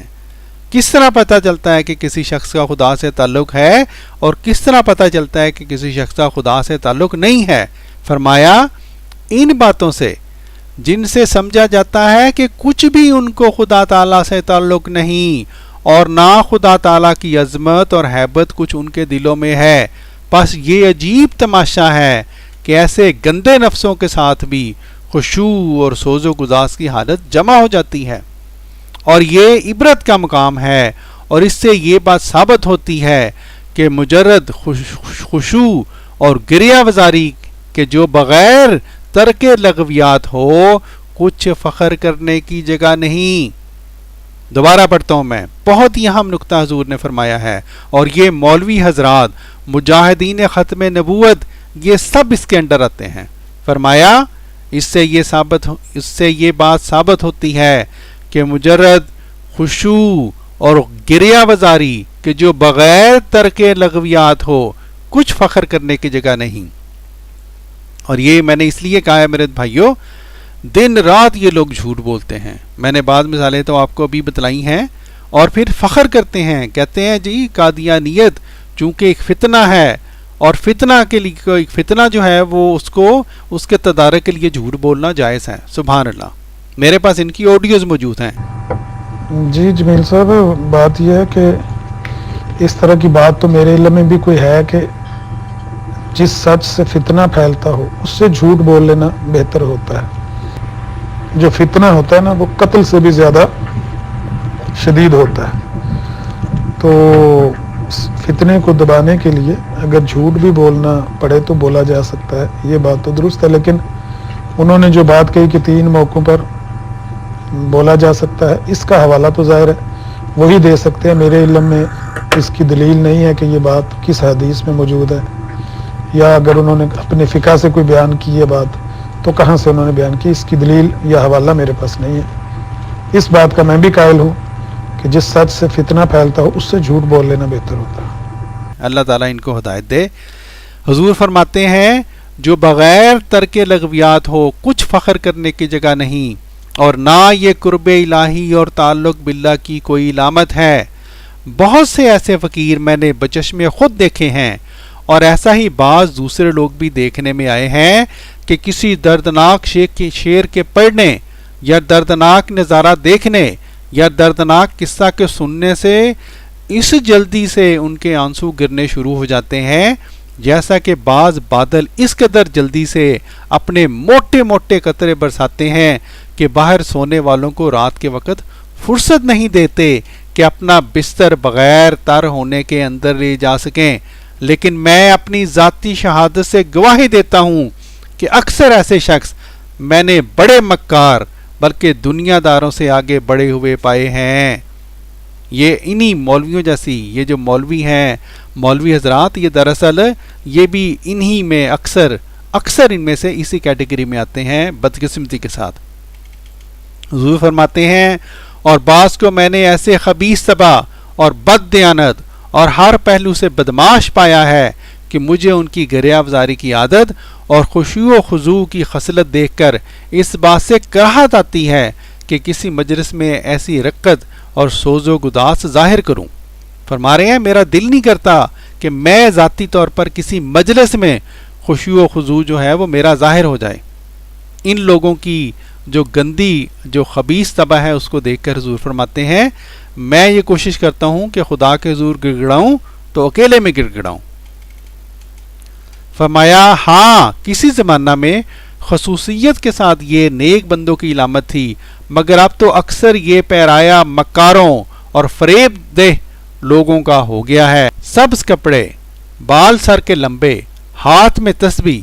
آنکھوں سے دم بدم آنسو جاری، لبوں میں کچھ حرکت، گویا ہر وقت ذکر الہی زبان پر جاری ہے اور ساتھ ہی اس کے بدعت کی پابندی. یہ علامتیں اپنے فکر کی ظاہر کرتے ہیں مگر دل مجزوم محبت الہی سے محروم الا ماشاءاللہ.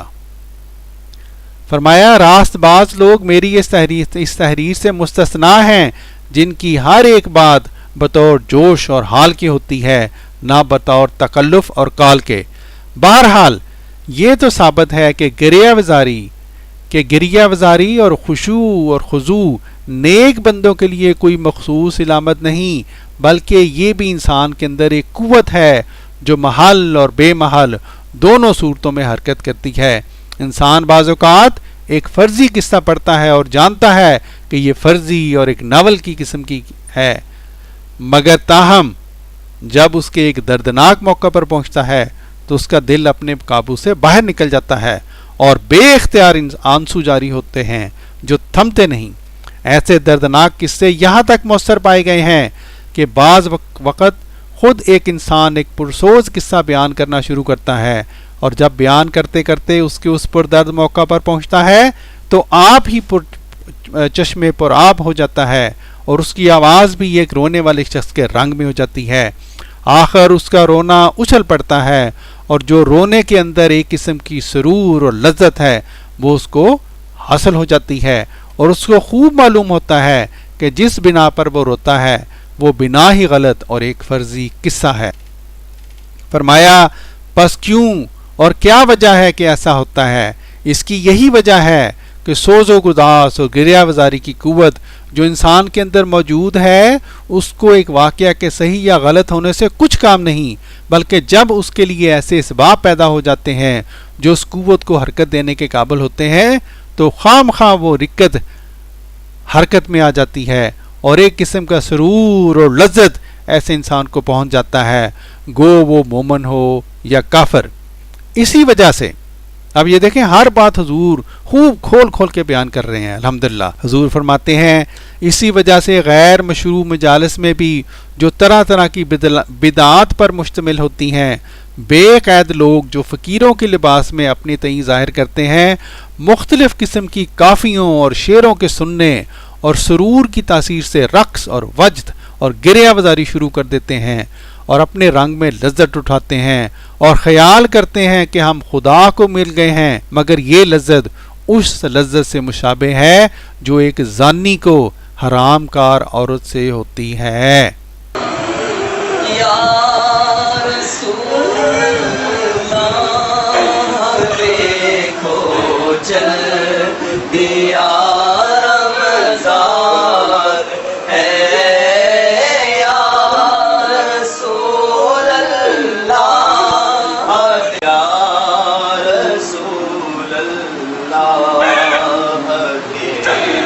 اب یہ تقریباً آخر میں ہم پہنچ گئے ہم دوستو. پھر فرمایا اور پھر ایک اور مشابہت خشوع اور نطفہ میں ہے. اب یہ پوری خشوع اور نطفہ میں مشابہت کا مضمون چل رہا ہے، یعنی روحانی ترقی اور جسمانی جو ترقی ہے جو یا روحانی پیدائش اور جسمانی پیدائش میں جو مشابہت ہے وہ حضور نے بیان کی ہے. کیوں بیان کی؟ قرآن پاک کی سورہ المومنون کی آیات کی روشنی میں. یہ نقطہ ہے جو آپ نے ذہن میں رکھنا ہے، اور اس کے بعد جب بھی کبھی کوئی مولوی صاحب اس عبارت کے اوپر اعتراض کریں تو ان کو گستاخ قرآن آپ نے ثابت کرنا ہے انشاءاللہ. حضور فرماتے ہیں اور پھر ایک اور مشابہت خشوع اور نطفہ میں ہے، اور وہ یہ کہ جب ایک شخص کا نطفہ اس کی بیوی یا کسی اور عورت کے اندر داخل ہوتا ہے تو اس نطفہ کا اندام نہانی کے اندر داخل ہونا اور انزال کی صورت پکڑ کر رواں ہو جانا بین ہی رونے کی حالت پر ہوتا ہے، جیسا کہ خشوع کی حالت کا نتیجہ بھی رونا ہی ہوتا ہے. اور جیسے بے اختیار نطفہ اچھل کر صورت انزال اختیار کرتا ہے، یہی صورت کمال خشوع کے وقت میں رونے کی ہوتی ہے کہ رونا آنکھوں سے اچھلتا ہے. پیارے بھائیو، اس سے پہلے کہ کوئی مولوی صاحب اس تحریر کے اوپر بھی اعتراض کر دیں کہ مرزا صاحب نے یہ کیوں لکھا ہے کہ نطفہ اچھل کر صورت انزال اختیار کرتا ہے، تو اس سے پہلے کہ کوئی مولوی صاحب اس بات پر اچھلیں کودیں، یہ دیکھیں یہ بھی الحمدللہ یہ قرآنی مضمون ہے. سورہ الطارق میں اللہ تعالیٰ فرماتا ہے ایک اچھلنے والے پانی سے پیدا کیا گیا ہے، یعنی نطفہ کو اچھلنے والا پانی بیان کرنا یہ قرآنی مضمون ہے. پھر یہ دیکھیں ایک اہم بات کہ سائنٹیفکلی یہ دیکھیں سوچنے والی بات ہے کہ قرآن پاک میں یہ جو مضمون بیان ہوا اچھلنے والا پانی. اب یہ دیکھیں سائنس یہ کہتی ہے کہ سیمن یعنی نطفہ جو ہے should spurt or shoot out of the penis not dribble، یعنی یہ جو تعلق قائم ہونے کے لیے رحم مادر سے حمل ٹھہرنے کے لیے یہ ضروری ہے کہ نطفہ اچھل کر باہر نکلے. ٹھیک ہے جی, ورنہ تعلق پیدا ہی نہیں ہو سکتا. سبحان اللہ, کیا ہی زبردست قرآنی مضامین ہیں اور قرآن کی سچائی کی دلیل ہیں. اور جیسی انزال کی لذت کبھی حلال طور پر ہوتی ہے جبکہ اپنی بیوی سے انسان صحبت کرتا ہے, اور کبھی حرام طور پر کہ جبکہ انسان کسی حرام کار عورت سے صحبت کرتا ہے, یہی صورت خشوع اور سوز و گداز اور گریہ وزاری کی ہے. یعنی کبھی خشوع اور سوز و گداز محض خدائے واحد لا شریک کے لیے ہوتا ہے جس کے ساتھ کسی بدعت اور شرک کا رنگ نہیں ہوتا. پس وہ لذت سوز و گداز کی ایک لذت حلال ہوتی ہے, مگر کبھی خشوع اور سوز و گداز اور اس کی لذت بدعات کی امیزت سے یا مخلوق کی پرستش اور بتوں اور دیویوں کی پوجا میں بھی حاصل ہوتی ہے, مگر وہ لذت حرام کاری کے جماع سے مشابہ ہوتی ہے. فرماتے ہیں غرض مجرد خشوع اور سوز و گداز اور گریہ وزاری اور اس کی لذتیں تعلق باللہ کو مستلزم نہیں. یعنی یہ ضروری نہیں کہ ایک بندہ روتا ہے تو اس کو تعلق باللہ مل گیا ہے, بلکہ جیسا کہ بہت سے ایسے نطفے ہیں جو ضائع ہو جاتے ہیں اور رحم ان کو قبول نہیں کرتا, ایسا ہی بہت سے خشوع اور تضرع اور زاری ہیں جو محض آنکھوں کو کھونا ہے. یعنی بندہ روتا رہتا ہے لیکن تعلق باللہ جب تک نہ ہو اپنی آنکھیں ضائع ہو جائیں گی, لیکن خدا کا آپ کو قرب نہیں ملے گا, خدا کا وصال آپ کو نصیب نہیں ہوگا. فرمایا اور رحیم خدا ان کو قبول نہیں کرتا. غرض, اور یہ حضور پہلے بیان کر چکے ہیں کہ کیوں نہیں قبول کرتا, اس بندے کی اپنی ذاتی جو ہیں وہ کمزوریاں ہیں جس وجہ سے اللہ تعالیٰ جو کہ رحیم ہے وہ اس شخص کی عبادات کو, اس کے خشوع و خضوع کو قبول نہیں کرتا, کیونکہ وہ اس کو اس لائق نہیں پاتا کہ اس کو قبول کیا جائے. حضور فرماتے ہیں غرض حالت خشوع کو جو روحانی وجود کا پہلا مرتبہ ہے, نطفہ ہونے کی حالت سے جو جسمانی وجود کا پہلا مرتبہ ہے, ایک کھلی مشابہت ہے. یہ دراصل اس پوری تحریر کا نچوڑ ہے. یہ فکرہ کیا فرمایا, ایک کھلی مشابہت ہے جس کو ہم تفصیل سے لکھ چکے ہیں, اور یہ مشابہت کوئی معمولی امر نہیں ہے بلکہ شان قدیم جل شانہ کے خاص ارادہ سے ان دونوں میں اکمل اور اتم مشابہت ہے. یہاں تک کہ خدا تعالیٰ کی کتاب میں یعنی قرآن پاک میں خدا تعالیٰ کی کتاب میں بھی لکھا گیا ہے کہ دوسرے جہان میں بھی یہ دونوں لذتیں حاصل ہوں گی, مگر مشابہت میں اس قدر ترقی کر جائیں گی کہ ایک ہی ہو جائیں گی. یعنی اس جہان میں جو ایک شخص اپنی بیوی سے محبت اور اختلاط کرے گا وہ اس بات میں فرق نہیں کر سکے گا کہ وہ اپنی بیوی سے محبت اور اختلاط کرتا ہے یا محبت الہیہ کے دریائے بے پایا میں غرق ہے, اور واصلان حضرت عزت پر اسی جہان میں یہ کیفیت طاری ہو جاتی ہے جو اہل دنیا اور محجوبوں کے لیے ایک امر فوق الفہم ہے. ناظرین کرام, اس کے بعد آپ دیکھ سکتے ہیں یہاں پہ حضور انور دوسرا مرتبہ کی جو ہے اس کے بارے میں آگے مضمون شروع ہو رہا ہے. اب ہم نے الحمدللہ آپ کے سامنے پورے کا پورا مضمون اللہ تعالیٰ کے فضل سے آپ کو پڑھ کے سنا دیا ہے الحمدللہ. اور یہ دیکھیں جیسا کہ میں نے بیان کیا تھا آپ کے سامنے حضرت مسیح علیہ الصلوۃ والسلام کے کلام کی روشنی میں کہ دراصل حضور انور نے جو پوری بنیاد رکھی ہے اس کلام کی وہ سورہ المومنون کی یہ آیات ہیں, اور انسان روحانی وجد میں آ جاتا ہے اس مضمون کو پڑھ کر. پیارے بھائیو, اب جب کہ ہم نے الحمدللہ محض اللہ تعالیٰ کے فضل سے جو 12 صفحات ہیں کی تحریر جو ہے یہ پڑھ کے آپ کو سنوا دی ہے مکمل طور پر, آئیے ہم آپ کو لیے چلتے ہیں. ان مولوی حضرات میں سے 2 کے دعوی سنوائے تھے, ہم آپ کو وہ دعوی دوبارہ سنواتے ہیں, آپ ان کے دعوی کو سنیں اور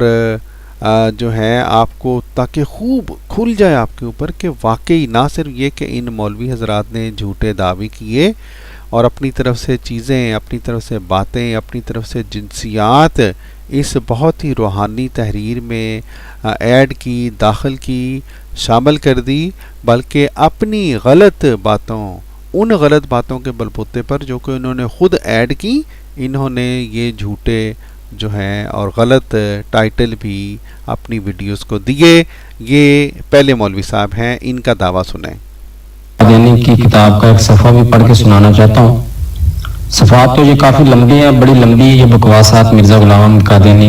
نے یہ لکھی ہوئی ہیں، یہ گند ہے پورا، کافی صفحات پر پھیلا ہوا ہے، لیکن میں آپ کو ایک ہی 1.5 صفحہ پڑھ کے سناتا ہوں۔ یہ روحانی خزائن کی جلد 21 ہے، اس کا صفحہ نمبر 192 ہے، یہاں سے میں شروع کرتا ہوں، پیچھے بھی ہے، اس کے آگے بھی ہے۔ جی ناظرین، تو اس تحریر کو انہوں نے کیا کہا؟ نعوذ باللہ گند، جو کہ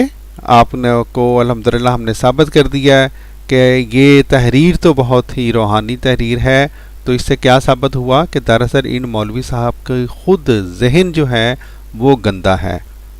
اب چلتے ہیں دوسرے مولوی صاحب کی طرف۔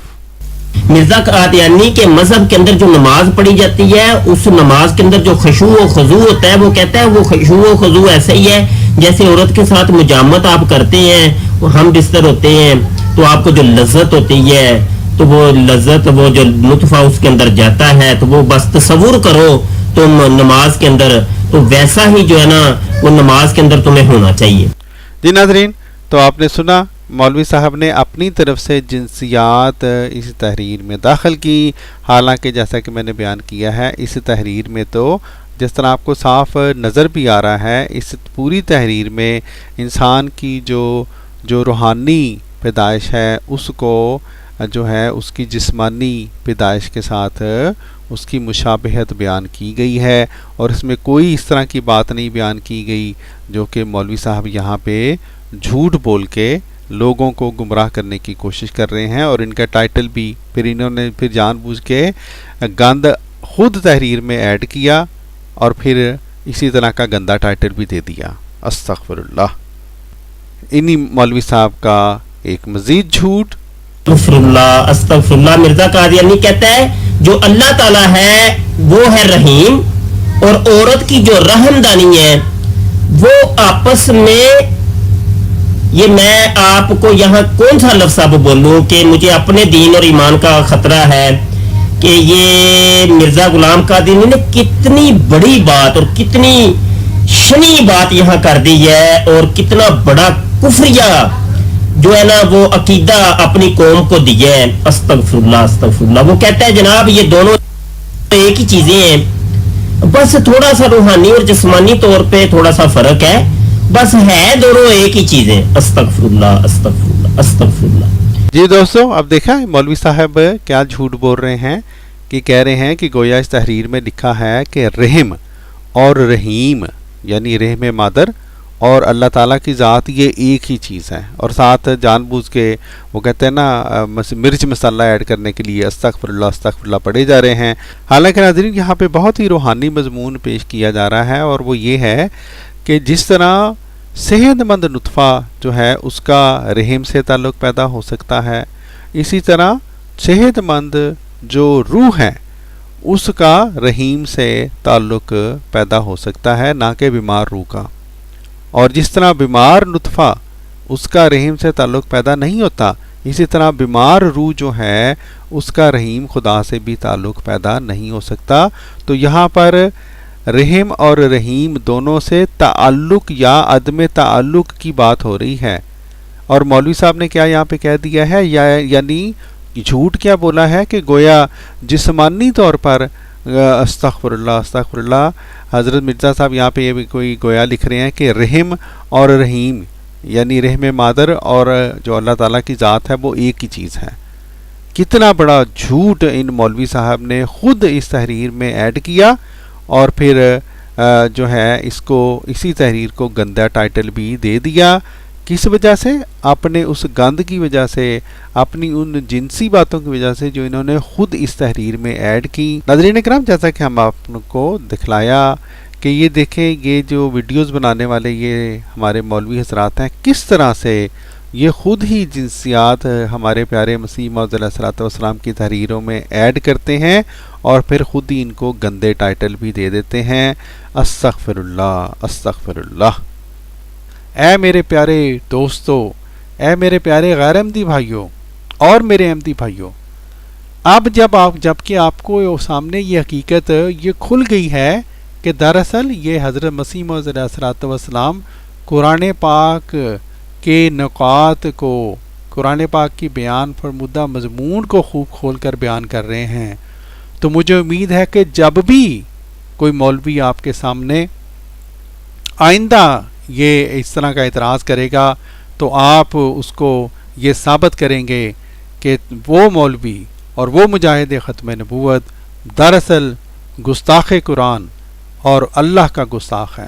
وہ گستاخی کر رہا ہے اور گستاخی رسول کا مرتکب بھی ہو رہا ہے۔ کیوں؟ کیونکہ قرآن پاک کے مضامین ہمیں ہمارے پیارے نبی حضور صلی اللہ علیہ وسلم کے ذریعہ ہی ملے ہیں۔ ناظرین کرام، میں معذرت خواہ ہوں کہ ویڈیو کچھ لمبی ہو گئی، لیکن یہ ایک مضمون ایسا تھا جو کہ میں چاہتا تھا کہ آپ کے سامنے پورا مضمون پڑھ کے سناؤں، تاکہ مولوی حضرات جو ہیں ان کا جو جھوٹ اور ان کا جو ہے نا جو برا پن، میں بڑا ہی محتاط الفاظ استعمال کر رہا ہوں، یہ جو انہوں نے شیطان کے چیلے ہونے کا ٹھیکہ لے لیا ہے، وہ ان کی جو گندی حرکات ہیں وہ میں چاہتا تھا کہ آپ کو پوری خوب اچھی طرح دکھلا سکوں۔ اس کے ساتھ ہی ناظرین خاکسار کو دیجیے اجازت۔ السلام علیکم ورحمۃ اللہ وبرکاتہ۔